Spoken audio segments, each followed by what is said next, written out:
Well, we are here for some coaching with Julie, and you have been working on your memoir and you are incorporating poetry in your memoir. So you had mentioned what you want some help with is just choosing as and when how to incorporate the poetry and just looking at some of the structure to help you find your way in this drafting phase. Yeah, I think I had shared with you on the sharing time about the money piece and giving examples and that kind of thing. Well, now I started another piece of things that I'm afraid of or what fears me. And then I wrote some on that and included a journal entry. And and after it was about like the abuse that was inflicted. Yeah. And I mean, I can read that if you want, but then after that, I was going to put my fear of food Mhm. and how that played a part in my fear piece. And so I have another poem because I have the excuse me, the fear not one. I think I read to you guys. I don't know if you remember, but I then have a promised land poem that deals with my eating disorder. So I'm Okay. trying to think, okay, do I put this fear not one after the two things that I mentioned with the abuse and the money, financial piece, and then after the fear of food, incorporate the promised land piece. And I just was wondering, is that too close together or what? So Yeah. So number one, I just want to say this is so exciting that you you have been making so much progress. oh, thank you.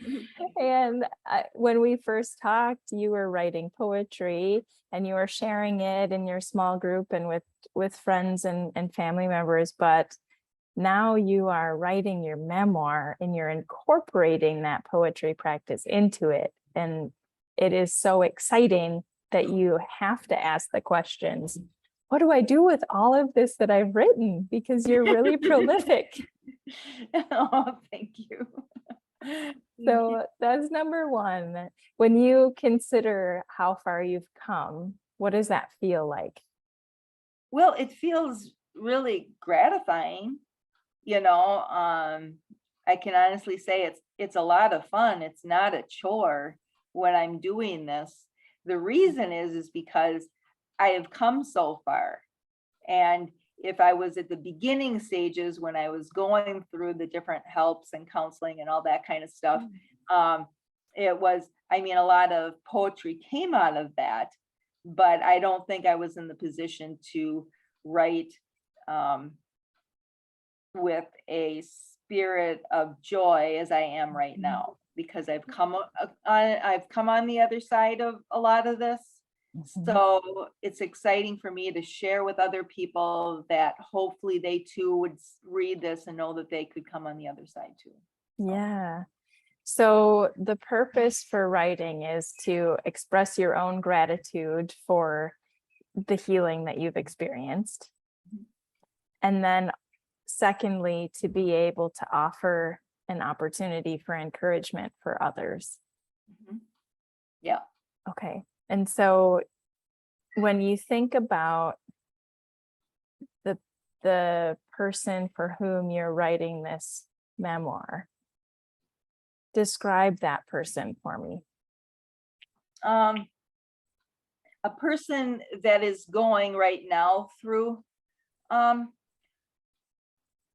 hurt and wanting encouragement because of that, and to give them hope that there is that, but it's also wanting to um, encourage others that they too can come on the other side in a good Mhm. way, but Mhm. also to uplift those who have come on the other side and say that, yeah, I've succeeded. Yes, there is hope. Or someone else has gone through the similar experiences I have, and then but they're able to put it into words, and hopefully, you know, they too Mhm. would wanna journal or write poetry or Sure. whatever. to help them with their journey. So, Yeah, awesome. That's a beautiful purpose to be able to have your focus on why you're doing this is to encourage and uplift and inspire. mhm. And so as you're walking down the street or going through the grocery store or bumping into people in everyday life, which of those people would you say, ah, this book is for you? That's what it's hard to say. I mean, I think I had touched on it earlier. Um, it's hard to know without knowing that person. I Mhm. guess that's the whole purpose of writing it, is because you would hope that person would, pick up that book and say, yes, this is me, and I I'm the kind of person that, okay, I'm going through the grocery store and I do pray for people. It's like, Mm. oh, I pray for that person. I don't know what they're going through, but help me touch them, so that's kind of how I operate. Mhm. Um, I mean, to give you an example, I saw two people at the gas station that constantly are waiting on me. And I felt led to um, write them an encouraging note, let them know, not a pushy note Yeah. or a that kind of stuff, or a note that says, okay, you have to do this or whatever, but just an encouraging note, say, hey, I just want to let you know I'm praying for you. I think you're a real special person. Thank you for waiting on me. And Mm. then I shared with them that poem, For Such a Time as This. So telling them that there's a time for that. This is a time for them, and God has great and awesome things for them. Mm. So, and one of the ladies says, I really like that. That touched me. So that's kind of how I operate. And that may sound weird or off the wall, but not that I do that to everybody. God forbid. People think Sure. I'm really weird. But I ask, God, is there someone you want me to touch today? That kind of stuff. And So you said that really impacted that woman. What else do you know about that woman? well, I do know that she had a friend who committed suicide. Okay. She had shared with me that a few months ago. Mhm. Um, I, because she was wearing a shirt, and I said, "Oh, that is a really cool shirt," and it had the name of this person on it. It's like, "Oh, Mm. who is that?" And she said, Mm. "Oh, it's a friend of mine who died." And then I said, "Oh, I'm sorry." I said, "Did you want to share how he passed away?" She says, "Well, she was afraid to say it, Mm. and she said, well, he committed suicide." And I said, "I'm so sorry." Mhm. But I didn't push it any farther. In fact, I felt guilty about even asking then, Mm. because I didn't want to overstep a boundary. Sure. But so I didn't say anything more or anything like that, but I felt touched. God just touched my heart to say, write this to this person. Yeah. You know, Yeah. Okay. So I think we're getting a little bit closer. The reason that I'm asking these questions about who you're writing this for is to help you be able to picture how they are going to experience your book. Mhm. So as you're prayerfully approaching these interactions with people in your everyday life, you're creating these moments of connection. Mhm. And you're writing a note, you're using your gift of the written word to be able to inspire, encourage, uplift, instill hope in women, everyday women who have lived enough life to have experienced something Mhm. painful. And so when you're writing your memoir and when you're writing poetry, and as you're thinking through, where does this poem fit? What would it look like to have that woman at the gas station in mind as you're putting this together? What do you mean? I'm sorry. So your original question that you're wanting help with is where to put certain poems, the order in which to put things. And so when you have the person that's going to read your book in mind, yes, Mhm. there may be hundreds and hundreds, thousands, millions, perhaps, people who will read your book, Julie. It's really helpful to have one person in mind that you're writing this book for, because that way you can create that conversational connection, that real, authentic connection with that person, as you've said that you've done with this gal in the gas station, but then other people that you have these one-on-one interactions with. So when you're deciding, do I put this poem here? Do I put it here? Do I use this one? What's a good idea? My question for you is, how might you approach structuring and writing your memoir in the similar way that you've been approaching writing a note to someone you see on a regular basis?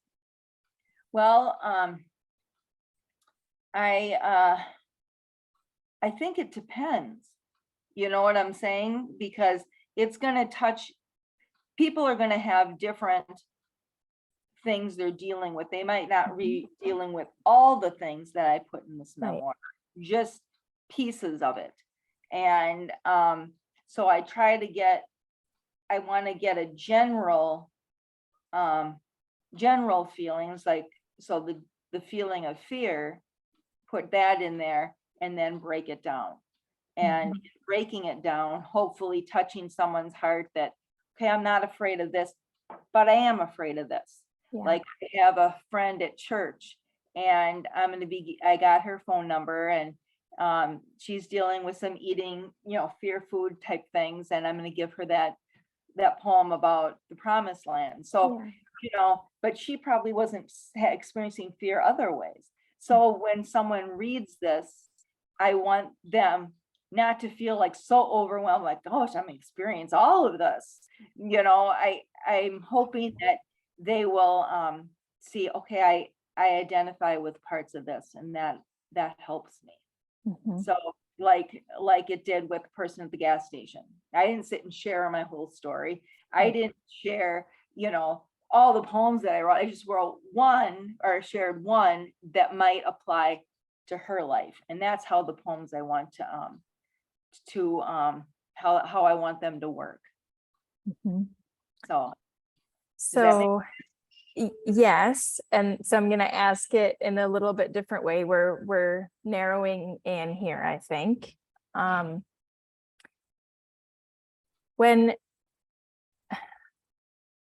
When you think about yourself in these days of experiencing the pain from which you've healed, Mhm.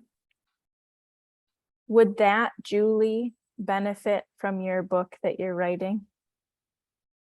Oh yeah, I think so. Because it was out of that pain that these poems came from. Mhm. It didn't come out all the time after I was healed. Yeah. It came during the time I was healing. And that's how a lot of my journal entries, when I'm incorporating some of those with shows that, okay, at this time I was experiencing this and it was real. And so hopefully when people read that, they will say, okay, out of her pain came something positive, but she did experience this pain, so that hopefully they can relate to that. Does that make sense? Yeah. So you'll want to be creating an experience for your readers. Okay. In order to allow transformation, we have to, as individuals, recognize that there is pain that we need to transform from. A lot of people don't have a self-awareness or don't allow themselves to be aware that that what they're experiencing is pain. And so sometimes by going to that level of depth in sharing our own story, they're able to identify that connection and that maybe that is what is causing pain in their lives. So in sharing your story through your memoir, whether it's with prose or journal entry or poetry, you're taking your reader on a journey Mhm. of recognizing where they're at right now. Mhm.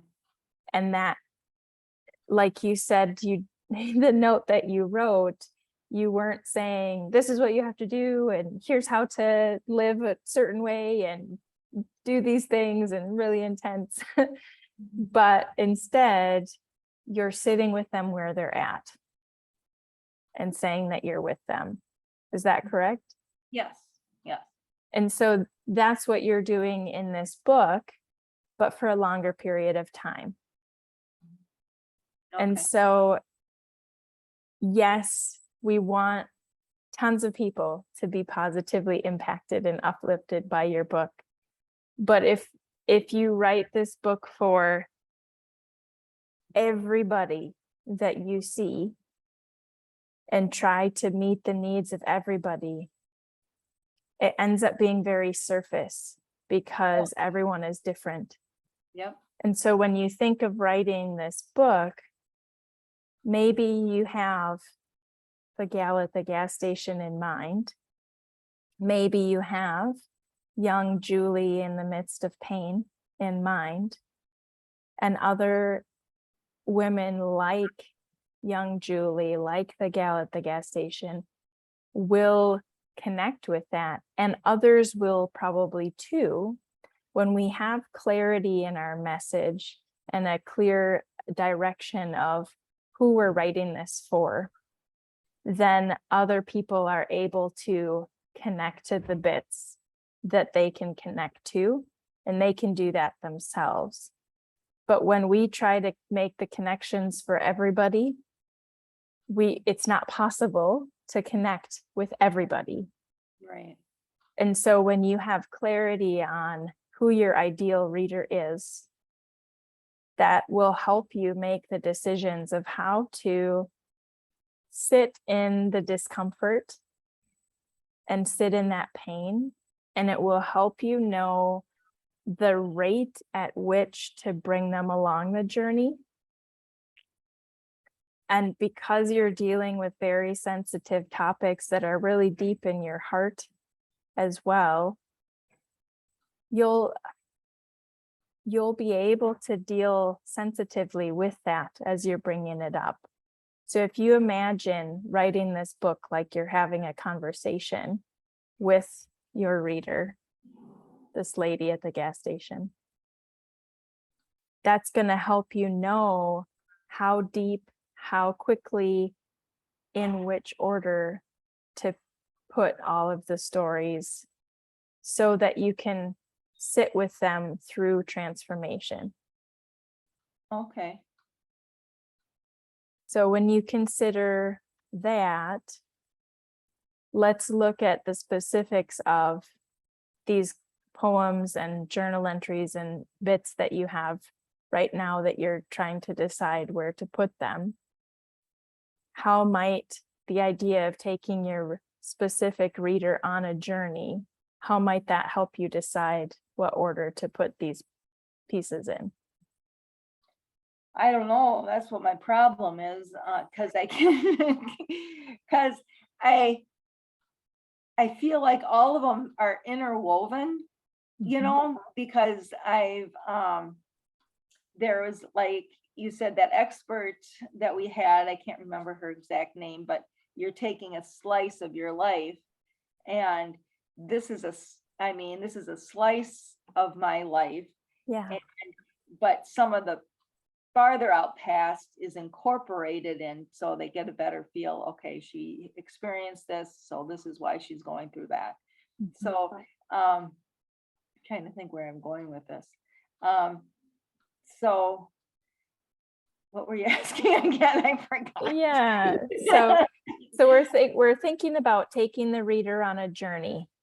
And yes, we had Lindsay Trout Hughes share with us about memoir is like writing a slice of life.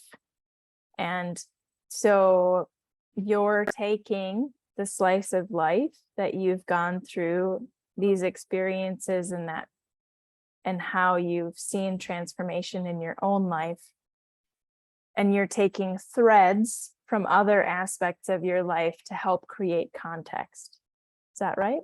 Yes. So there are going to be interwoven parts, Okay.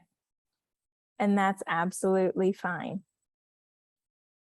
So that's okay to have, I mean, because I don't know what order they should go in.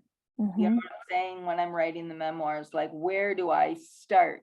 You know, do I start out with a poem and then elaborate on that? And then, you know, do I have, like you had said, like chapters? You know, maybe fear would be one chapter. And I've got another poems called Finding Joy in Suffering. Where do I put that? You know, do I put that more towards, almost towards the end because I've gone through this? You know what I'm saying? So it helps me that you say that it can be interwoven. It's just wondering what's and I'm sure I'll be changing it constantly. Yes. As I go through this, you know, and saying, okay, so do I just do it and take a jump and say, okay, I'm going to start with this poem, elaborate, and then say, okay, now I need to change it. This isn't right. You know, do I just do it that way? Yeah. So, yes, you do. You do. I remember my high school English teacher drew on the whiteboard just this back and forth swirls. She said, here's the beginning, here's the end.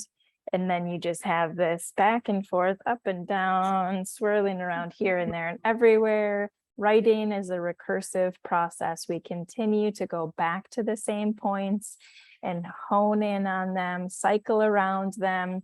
The breakthroughs we find propel us into the next piece that then we start having to craft and change, and how that works means that we go back to the beginning part and address that again. But what I'm hearing you say is you're concerned in this drafting phase about what the end product is going to be. Is that right?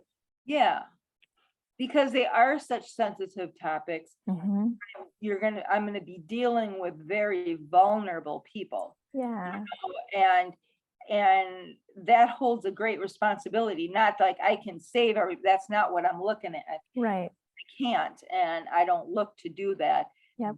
At the end, do you put something like, okay, if you're experiencing these types of things, you should reach out to a professional that can help you walk through this, because I needed to do that in order to come out on the other side. You know what I'm saying? Yeah, and that's say, okay, you went through this, I'm going through this, now what do I do? You know what I'm saying? Yeah, I think it's a really beautiful way that you're approaching. You are really, really deeply caring for your readers, and you're really wanting to help them. And so I'm hearing you ask a lot of questions about the revision stage. All right. And that's probably not where I'm at right but now. You're still in the writing, drafting, creation phase. Okay. And there is some overlap in revision. You may find that you end up having to do some new drafting of some other places. But I'm hearing you express a lot of uncertainty about where should this piece go in relation to this piece, but then you haven't even created a lot of other pieces yet that you know that you will have, and then there are probably some that you don't even know that you are going to create.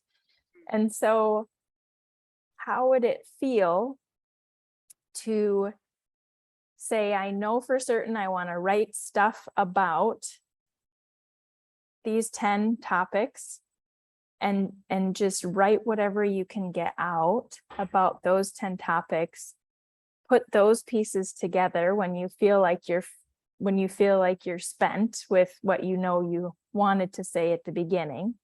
Mhm. Put the bits together so you can see what you have. Almost even physically lay them out on the table if you can, print the pages out. See what you have, and then you'll be able to notice, where are the gaps? What's missing here? What's the natural thread and flow that's happening? How can I continue this flow?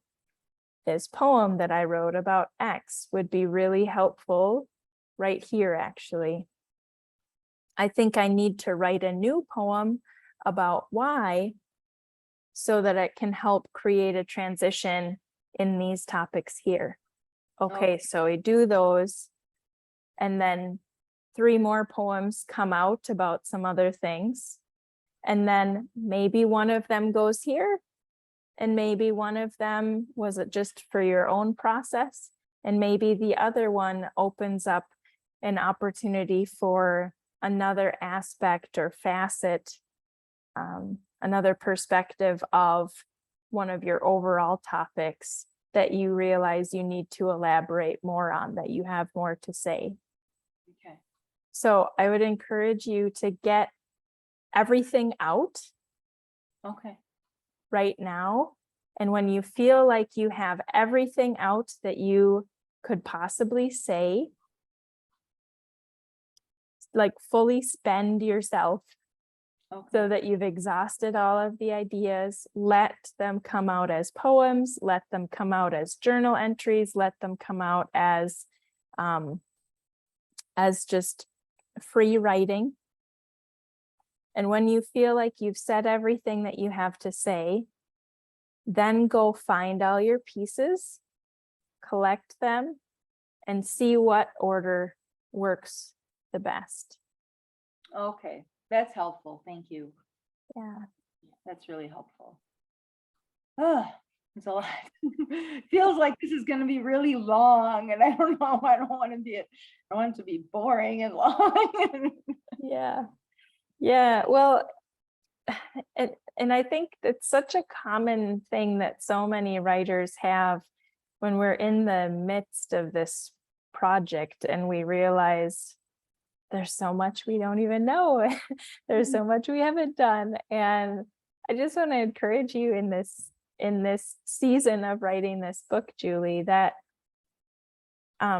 if you believe it is boring, it Mhm. will be, Okay. because you'll be writing it in a boring way and you'll be so worried about it being boring. But if you instead write it Uh-huh. from this beautiful heart, like you're writing it to the lady at the gas station, when you have her in mind, it is not boring. It's this beautiful, uplifting piece of encouragement that is going to change her life because of how you keep showing up. And so write it from that place, knowing that you're in this stage of getting all your ideas out. And then once you've gotten all your ideas out, you can go into that drafting phase, post drafting phase, and begin revising. And you read through it and you can say, oof, this is boring. How can I liven this up? Boop, boop, boop. And then you can change it. But if you're worried about it being boring, and that prevents you from getting anything out. No, that's good, because I don't feel like it's that. Yeah. But you wonder what people are going to think. And I can't think about that because you'd asked, who am I writing to? I think I shared with you some people who are experiencing this. Yeah. But the other person I'm writing it for is for someone who might see that they know someone who would benefit from this book. Yep. you know, they would read it from that perspective. It's like, oh, I know someone who is going through this. Yeah. I'm going to give this book to them. Yeah. That Yeah. widens my audience, I believe, you know. And you as writer, you want your words to be read, right? We're doing this project for that. And it is valuable to write someone, one person, a personal letter that is just for them. And if it's beautiful and other people are blessed by it, fantastic, but it's for them. Okay. And sometimes when it comes from that really deeply personal place, more people will be drawn to it because of that intimate connection. So these couple of people that you have, the gal from that you're just connecting with the fear of food, you're writing this for her, Mhm. you know, and so yes, you're writing it for other people, but tell her the story, share this story with her as you're writing, and perhaps literally share it at times, but do you see what I mean? How it Yeah, can no, that change? helps. Absolutely, because that's what my main focus from the beginning is, what I want it to be. Yeah. You know, I do want it to be personal and to Mhm. touch someone's personal life, and you know, and to be touched and encouraged, and to let them know, don't give up. Yeah. Yeah. So Yeah. Yeah. So I think two homework pieces that I will give you if you want to if you want homework. yes, I do. One thing is to really, because I know faith and prayer is important to you and at the foundation of this project for you, prayerfully journal. Who is this book for? Help me, God, help me see the person who needs to read this book so that I can write this for her. And then it may be helpful as you're journaling to consider this gal at the gas station, this gal that you've just connected with the fear of food, and list the different traits that they have. Notice the similarities. Maybe it's type of work, maybe it's life experiences that they've had in the past in their childhood, maybe it's life experiences they've had from their family, or whatever similarities they have or traits that they have. Just write those down so that you can build this real imagined person who is your reader, Mhm. who embodies these traits, who is going to really experience your story so that you can write it for a specific person. Because so often we can be writing things and we just want to please everybody. We just want everybody to love it. Well, that's not going to happen. I don't No, want no, and when we get worried about that, we really lose the focus. that. Mhm. We lose the focus, and that loss of focus makes the story blurry. No, okay. We don't know whether we should write about this thing. We don't know if this would be helpful. We don't know if we should put this poem here or there. What order should we put these stories in? And we get really worried about how people will experience it. But from talking to you in the past and talking to you today, you don't seem worried when you write a note to somebody or reach out to an No. individual. No, I'm not worried at all. I just, because I feel like, I mean, yeah, you won't want people to take it the wrong way. I mean, I think that goes without anybody, you want them to be touched in the way you intended, but I think you let God do that work, you know? But it was And oh, I'm sorry. go ahead. Oh, well, this is kind of cool. This is kind of off. I don't know, it's off the subject exactly, but I was at a prayer service and they had a person giving, words of knowledge and prophetic words and that kind of stuff. And this one person who didn't know my story at all said, "You're supposed to write a book and you're going to write one." And so it was cool because this person didn't know my history, didn't know my desire to have that happen. So that's Yeah. been a piece that's kind of been encouraging me on, but that's just a side note, but I just wanted to share that quickly. Yeah, thanks for sharing that, Julie. That's a beautiful encouragement. And you're doing it. And that was done years and years ago. So Mhm. it's just, I guess it's time now and that it's, Yep, absolutely. These things take time, and something that my coaches have said to me, because I also have coaches to help me. We all need help. Everybody can benefit from a coach. I really believe that. Is that projects take time. They take the time that they need to take. Mhm. And when we're writing, we're creating from this really deeply personal place. There's a lot of inner work that happens. Some of it we're aware of, and some of it we're not. As we think about other people reading this, or we wonder if we're good enough, or if we're boring, or if it's worthwhile us to even write this. Even when we get these words of encouragement that you're meant to write a book, even that, even when we get praise in a peer feedback session of like, oh, wow, that's beautiful, or you share with a friend. It's that focus of, I'm writing this for Julie, who is in the pit, struggling. And I'm writing this as a love letter, lifeline, to reach out to her and tell her, I know because I've been through it that it's going to get better. And I'm with her in this story, and I'm reaching out with this letter to her. That's the length of a memoir, as long as it will need to be. Mhm. And I'm reaching out to her to say, I see you. You're valuable.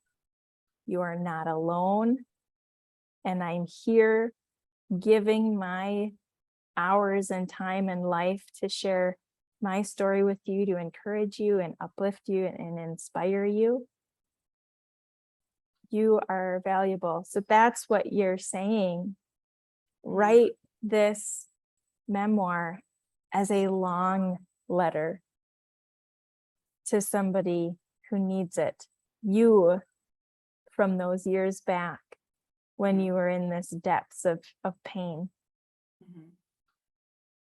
So that is gonna, that certainty, that idea of your ideal reader, that's younger Julie, Mhm. right? Have Yeah. her in mind. And that clarity is going to help you say what needs to be said. So homework 1 is do some journaling, prayerfully journal about who your reader is, the traits that these people, women, it sounds like that you've been connecting with, who are really being positively impacted by what you share. Journal about that. Journal and ask for clarity, and journal as many times, 5 minutes, 20 minutes, 2 minutes, whatever you need to do every day, every couple days when you feel stuck, whatever you find. I don't know. Go back to journaling and just help yourself through that journaling process. Who am I writing this for again? Where have I gotten off track? And allow that journaling to help bring you clarity. And that's going to help you so much with the decision making about the details of structure. Okay. The second piece of homework is to do, if you can, have like 2 sessions, like today, tomorrow, if you have time, but 2 sessions with a good chunk of time between them to be able to just brain dump. Here's everything I want to say about this story. Mhm. And that can include, here are all the poems I know that I've written. And this isn't go search for them. This is, I want to write a poem about, or I think I wrote a poem about, and this is just freehand going through all of the details that you can possibly think of to include in this story. And it doesn't matter if you use all of them, it doesn't matter. Just get everything out. Give yourself some hours overnight, or maybe 24 or 48 hours. Do it again. And then look at all of that. That's all your prompts to be writing. Once you've exhausted everything, you've written something about all of this, that's when then you can say, okay, now what order do I put this in? Okay. Now that I've drafted everything, I can see what I have, move it around, and then go from there. Okay. Now, when you're doing that kind of brain dump that you're talking about, am I writing the whole, I'm not writing the whole memoir, am I? I'm just writing. No, so you're gonna you can freehand write it, or you can do it in like bubbles, Oh, okay. circles around. You can just list it. So the story at the kitchen table when I was 7 and X, Y, and Z happened. 4th grade teacher. Okay. The time when we got given a car. Mhm. Okay, that helped. Okay. So then you can say, okay, I've got 20 minutes to write. Okay, I'll write about learning to speak Spanish. Set my timer 20 minutes. Okay, I'm writing about learning to speak Spanish. Everything's coming out. Okay. Okay. That helps. Thank you. I'm going, I have to do all that. Take forever. Yeah. Well, thanks so much, Molly. You're You're really, welcome. Is there Okay. anything else you need today, Julie? no, you've been really helpful. It gives me a lot to go on. So I thank you for that. Are you feeling more peaceful and clear from when we got on the call? Yes, I am. It helps me because it just, yeah, it helps me a lot. It gives me an idea of how to separate things and how to go about doing that and think about who I'm writing for and making it personal like that and not be so concerned about, well, is this person included? Is this person included? Is this person not included? Because it's not about that. So That's great. Yeah, so thank you. Hey, you're so welcome. Well, keep going. You have a beautiful Okay. story to tell, to share with people. They're going to love it. And keep asking questions. Keep reaching out to the community and become the writer. Keep showing up to our sessions, because you may feel like you're asking the same question over and over, Mm-hmm. but you're asking it from a different place along the line. Mm-hmm. And so it feels different. You're seeing it from a different angle. And so never feel like, oh, I've asked this before, I should know. Because perhaps you've said those words before in a question, but never from this perspective, never from this experience level. Okay. Right? All right. Well, thanks, Molly. Awesome. Yeah, thanks so much, Julie. Really excited for you. I'm looking forward to hearing your progress. Well, I feel blessed to have you. So you've been really helping me a lot. Mm. All right. Happy writing, Julie. Oh, thank you so much. You take care. Bye. Bye.